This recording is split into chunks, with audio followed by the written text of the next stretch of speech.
I love talking to young people. J'aime beaucoup parler aux jeunes. Alors, combien parmi vous ont la vingtaine? Oui, vous avez la vingtaine. Très bien. Combien ont moins de 20 ans? Levez la main, je veux voir. Bien. D'accord, vous êtes nombreux. Et combien ont la trentaine? Oui? Très bien. Bon, je ne vais pas demander à ceux qui ont la quarantaine parce qu'ils ne sont plus si jeunes, mais je crois qu'ils restent pour entendre ce que j'ai à vous dire. Écoutez les enfants, je veux simplement vous parler. Et si je veux vous parler, c'est parce que... Augmente un peu le volume, mon ami. Le Seigneur a mis un grand fardeau sur mon cœur pour vous. Ce que je vais vous dire dans les prochaines minutes, voyons comment le Seigneur conduit cela.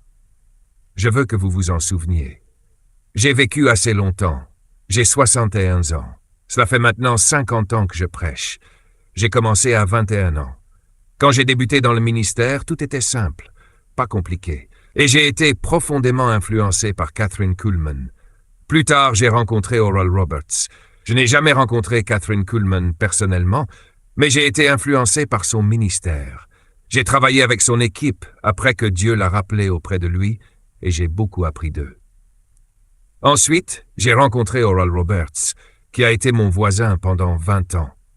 Des gens comme Oral, Kathryn et plus tard Rex Humbard m'ont profondément marqué. Rex Humbard a été le premier prédicateur à prêcher à la télévision en Amérique dans les années 70, le dimanche matin, sur une chaîne séculière. Il a été le premier à faire cela, à diffuser un culte à la télévision publique. Il est devenu mon ami et j'ai beaucoup appris d'Oral et de Rex.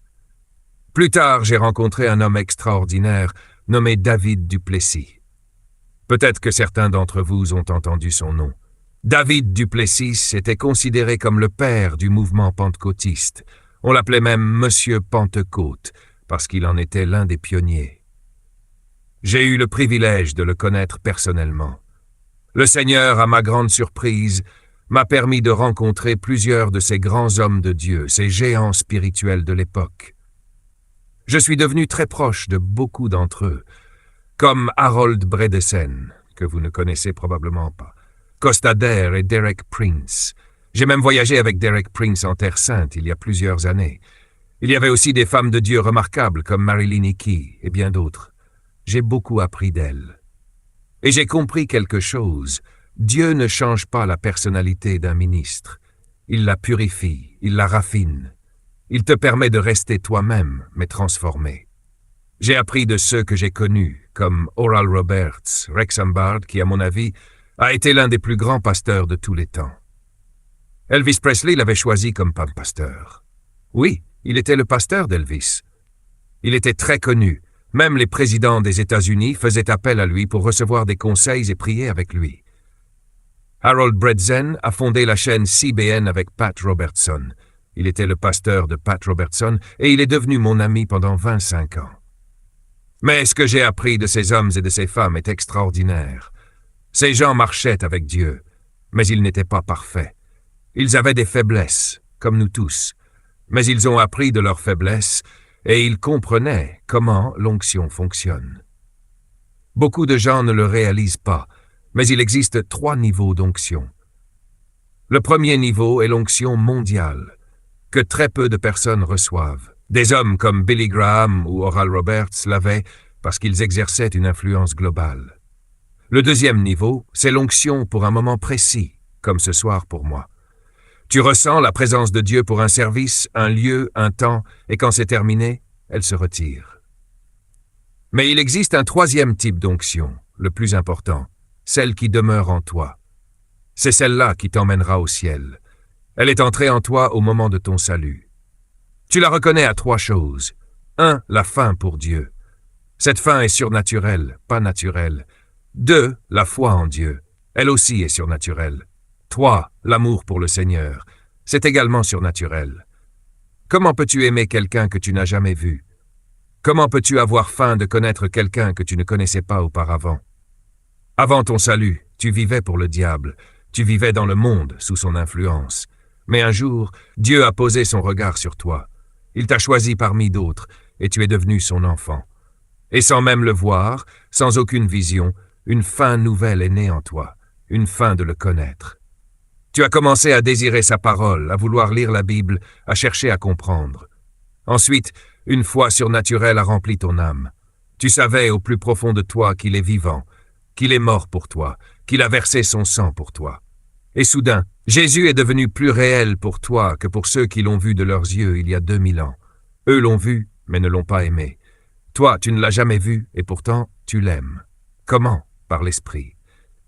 Cette faim, cette foi, cet amour sont le signe de la vie spirituelle.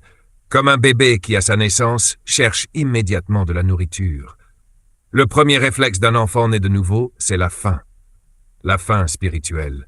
Puis, peu à peu, le bébé reconnaît sa mère, son père, sa famille. De même, quand tu grandis spirituellement, tu reconnais ta famille spirituelle. Le Père, le Fils, le Saint-Esprit et les frères et sœurs dans la foi. Voilà les signes de la vie, naturelle et spirituelle. Mais le problème survient quand nous commençons à négliger le Seigneur.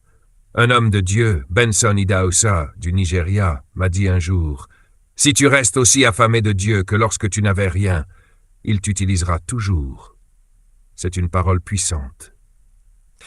Si tu restes aussi affamé de Dieu qu'à tes débuts, il continuera à t'utiliser. Alors, n'oublie jamais tes commencements. N'oublie jamais d'où tu viens. Aujourd'hui, je m'inquiète pour la jeune génération. Je ne sais pas pour la Pologne, ni pour l'Europe, mais je sais ce qui se passe en Amérique. Là-bas, beaucoup disent qu'ils ne veulent plus des anciennes méthodes. Je ne comprends pas ce que cela veut dire. Ils rejettent parfois le passé à cause des erreurs de certains ministres. Mais tu ne peux pas jeter le bon et le mauvais ensemble. Comme ma mère disait toujours, mange le poisson et jette les arêtes. Ne jette pas tout le poisson. Il y a encore du bon à garder. Tu ne peux pas avancer vers l'avenir comme chrétien ou comme ministre si tu ne tires pas des leçons des erreurs de ceux qui t'ont précédé, parce que nous sommes tous imparfaits. Dieu ne change pas cette partie de nous. La chair est toujours là. Regarde, la Bible dit que nous pouvons résister au diable et il s'enfuira. Mais elle ne dit jamais de résister à la chair, ni qu'elle fuira. Non, la chair doit être crucifiée. Nous résistons au diable, mais nous crucifions la chair. Et crucifier la chair est une décision que nous devons prendre chaque jour. Des gens comme Oral, Catherine et d'autres menaient ce combat quotidien contre leur pire ennemi, le moi, la chair.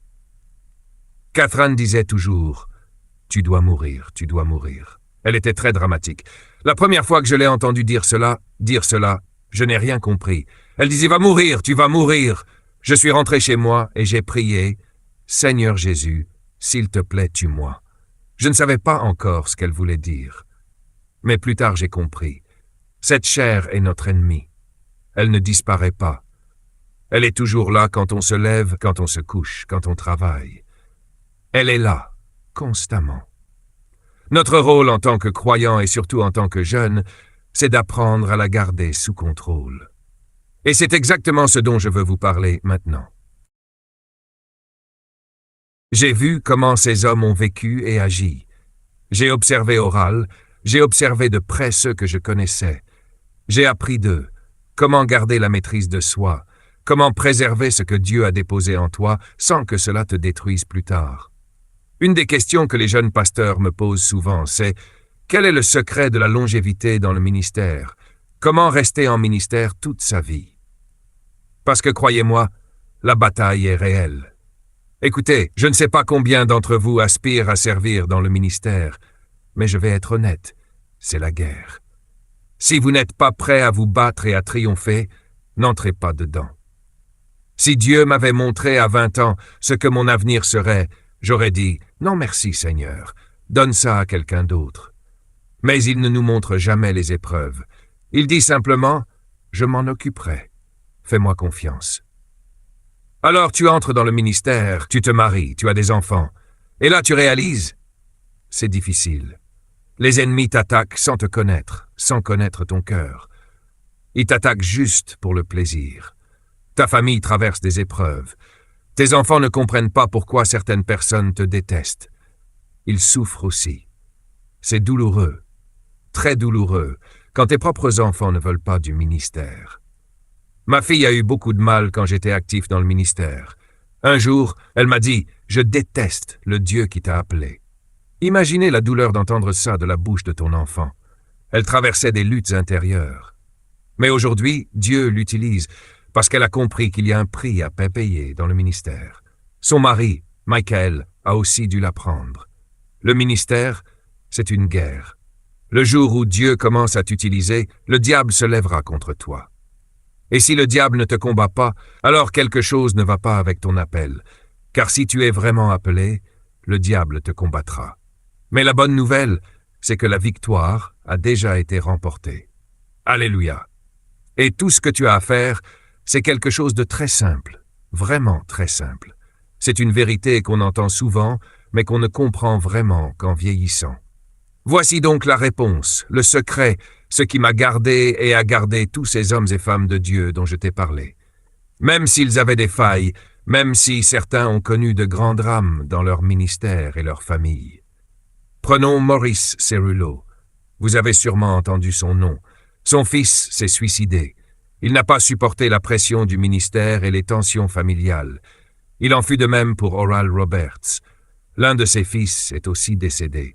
Ils ont payé un prix très élevé parce que leurs enfants n'ont pas pu porter ce fardeau. Je ne sais pas exactement ce qui s'est passé. Je leur ai demandé d'en parler, mais c'était trop douloureux pour eux. Pourtant, malgré tout, ils ont tenu jusqu'à la fin. Ils ont survécu grâce à une seule chose. Ils ont trouvé la présence de Jésus et ils ont appris à vivre dedans. Mais comment fait-on cela? Comment trouver le Seigneur? Comment demeurer en lui?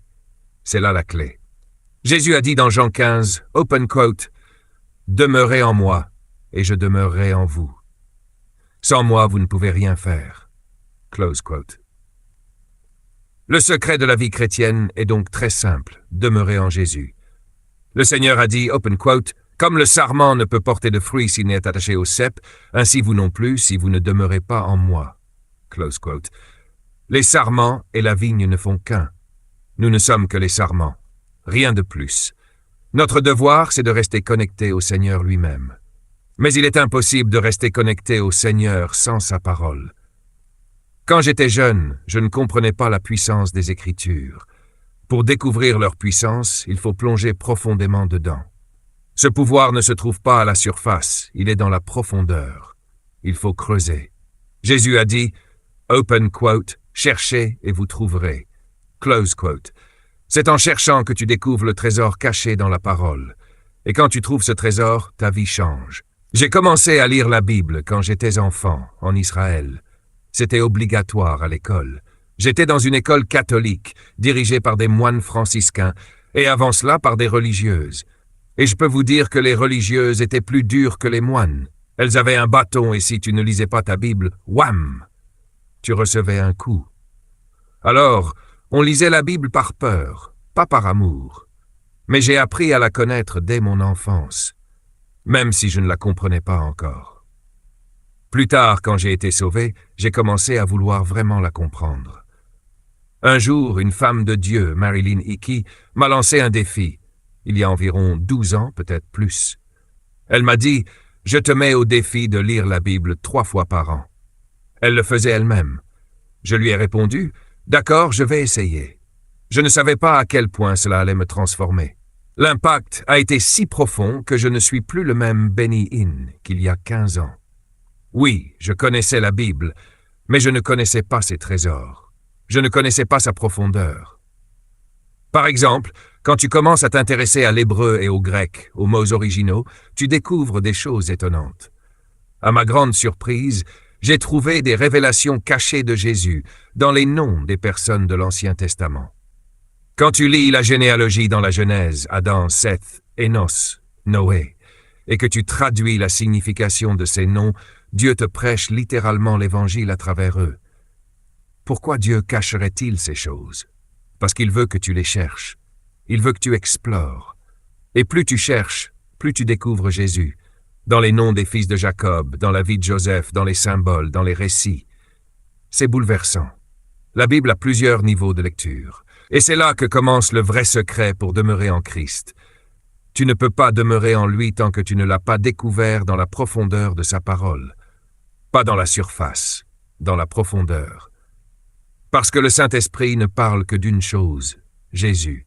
Il le révèle partout, dans l'Ancien comme dans le Nouveau Testament. Et souviens-toi, le Nouveau Testament sans l'Ancien n'a aucune fondation. Si tu ne crois pas à l'Ancien, tu ne comprendras jamais le Nouveau. Les apôtres, Matthieu, Marc, Luc, Jean, ont simplement écrit ce qu'ils ont vu et entendu de Jésus. Mais avant que ces livres soient rassemblés, l'Église primitive n'avait pas les évangiles. Pendant plus de 50 ans, certains disent même davantage, les premiers chrétiens n'avaient que l'Ancien Testament pour trouver Jésus. Ils le découvraient dans la Genèse, l'Exode, le Lévitique, les Nombres, le Deutéronome.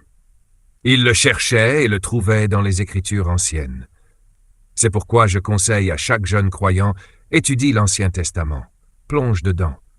Il enrichira ta vie. Quand Jésus a dit, open quote, « Examinez les Écritures », il parlait des Écritures de l'Ancien Testament. Il a dit, « Elles rendent témoignage de moi », close quote. Un jour, je lisais l'histoire de Joseph. Comme beaucoup, je la connaissais depuis l'école du dimanche. Mais je n'avais jamais réalisé qu'elle cachait la révélation du Christ. Regarde, Joseph, aimé de son père, c'est Jésus. Haï par ses frères, c'est Jésus. Jeté dans une fosse, encore Jésus. Vendu, livré à la mort, Jésus. Descendu dans le lieu des morts, puis élevé au-dessus de tous, résurrection et ascension. Il reçoit une épouse étrangère, l'Église. Et Pharaon lui donne un nom égyptien qui signifie sauveur. Il n'y a qu'un seul sauveur, le Seigneur Jésus-Christ. Et il est révélé à ses frères lors de sa seconde visite. De même, Jésus sera révélé à Israël lors de sa seconde venue. Même l'histoire de Noé le montre. L'arche s'est posée sur le mont Ararat le jour même de la résurrection. Tellement que les fêtes d'Israël parlent toutes du Seigneur. La Pâque, c'est la mort. Le pain sans levain, il a pris notre péché. Les prémices, c'est la résurrection. La Pentecôte, c'est la venue du Saint-Esprit. Les trompettes, c'est l'enlèvement. Pensez-y. Le jour des propitiations, c'est la restauration d'Israël. Et le tabernacle parle de son règne pendant 1000 ans. Tout cela parle du Seigneur. Ce ne sont pas des fêtes pour elles-mêmes, c'est Jésus. Apprenez à connaître votre Bible et vous pourrez demeurer dans le Seigneur. Écoutez. Vous me donnez encore 15 minutes? Très bien. Quand vous lisez la Bible, c'est important de procéder ainsi. Trouvez une pensée et arrêtez-vous. Par exemple, Genèse 1 à 11 est une seule grande pensée. Moi, j'aime la lire jusqu'au chapitre 11 parce que je vois la Genèse d'une certaine façon. Chapitre 1 à 11, l'histoire de l'humanité. De 12 à environ 24, Abraham. De 24 à 28, Isaac. De 28 à 32, Jacob.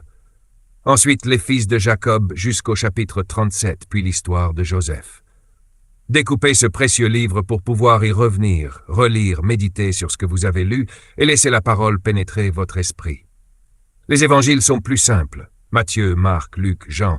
Vous pouvez aussi les fractionner, mais décidez où vous arrêtez et revenez méditer sur ce que vous avez lu. Donnez du temps à la Bible.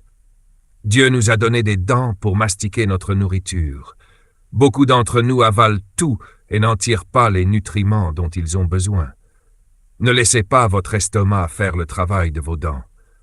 Si vous avalez sans mâcher, la nourriture traverse votre corps sans que les nutriments soient correctement assimilés. Si vous mâchez, les nutriments passent dans votre sang, nourrissent votre corps et se voient sur votre visage. Il en est de même spirituellement. Mastiquez la parole. Revenez-y. Mâchez-la encore et encore, jusqu'à ce que les nutriments spirituels pénètrent votre être. Lorsqu'elle a fait son œuvre, cela affecte tout votre être. Et voici comment vous savez que la Bible vous transforme. Chaque fois que vous méditez la parole, un cantique naît en vous. Vous avez déjà remarqué que quand vous êtes plongé dans l'Écriture, une mélodie commence à surgir, vous vous mettez à chanter, à louer. La prière jaillit quand la parole entre dans votre cœur. Elle engendre la communion avec Dieu. Ainsi, votre vie de prière devient votre ligne de vie, fondée sur les Écritures. Quand j'étais jeune, personne ne m'a vraiment expliqué comment lire la Bible. On me disait simplement « lis la Bible en un an ». Mais ça ne marche pas comme ça. Il faut la lire attentivement, lentement, et la relire. Essayez de la lire 3 fois par an. Vous pensez que c'est impossible. Croyez-moi, on peut y arriver. Je le fais depuis 14 ans environ, parce que je lis par pensée et non par chapitre seulement. Vous pouvez accomplir bien plus que ce que vous imaginez. Ce qui est remarquable, c'est la façon dont la Bible vous transforme en vieillissant. Avec l'âge, on voit la vie différemment, sous la lumière de l'éternité. La Bible change votre regard sur l'existence. Je vais vous dire quelque chose, les jeunes. Ne perdez pas votre temps avec des choses qui n'ont pas d'importance éternelle. Concentrez-vous sur ce qui compte pour l'éternité, pas seulement pour cette vie. Cela coûte cher.